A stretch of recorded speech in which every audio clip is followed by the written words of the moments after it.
everyone, and welcome back. I hope everyone is okay.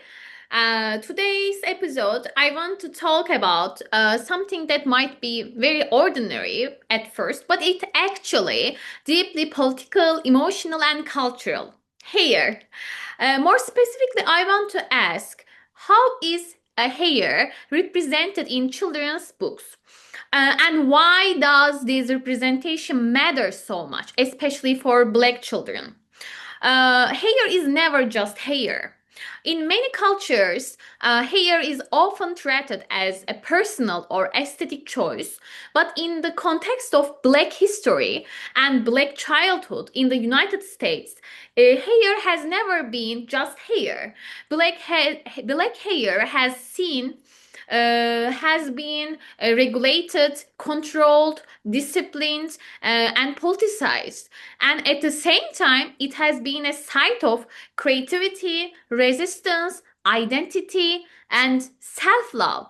Children encounter these meanings very early, sometimes before they even have the language to explain what they are feeling. That is where children's books become incredibly important. Here is very important, as before I stated. And in African American children's literature, hair is often one of the first visible markers of difference and one of the first places where shame or pride can be learned. Many picture books focus on natural hair, braids, locks, twists, and afros, hair care rituals between parents and children, moments of discomfort at school or in public spheres.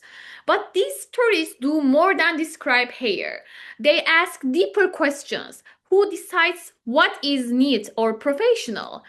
Whose bodies are considered acceptable? And how early do children learn these rules? Through storytelling, these books push back against harmful norms and offer children alternative ways of seeing themselves. In the United States, black hair has often been used as a reason for punishment, exclusion, or discrimination, especially in schools. This is why conversations around hair are deeply connected to policies like the Crown Act, which challenges discrimination based on natural hair and protective styles. When children's books affirm black hair, they are not just offering representation, they are offering protection, language, and validation. They tell children your body is not a problem. Your hair does not need to be fixed. This topic is also very important and very personal for me because at the moment my postdoctoral research focuses specifically on black hair, identity, and children's literature. I'm also giving a wonderful news about me. I am also part of an international research project connected to the Global Crown Act, working with scholars across different countries and cultural contexts.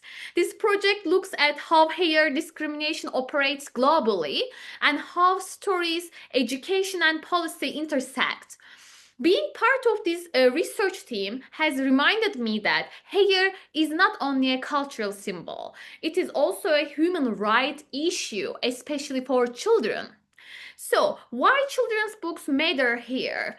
Children's books can normalize natural hair, challenge internalized racism, create spaces of joy and recognition, and also help children feel safe in their own bodies.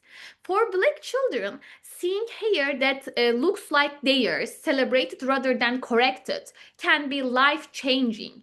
And for non Black children, these books offer an opportunity to learn respect, empathy, and difference early on. One thing I find especially powerful in these stories is how hair is often connected to care. Hair braiding scenes, morning routines, conversations between parents, grandparents, and children. These moments show hair not as a problem, but as a relationship.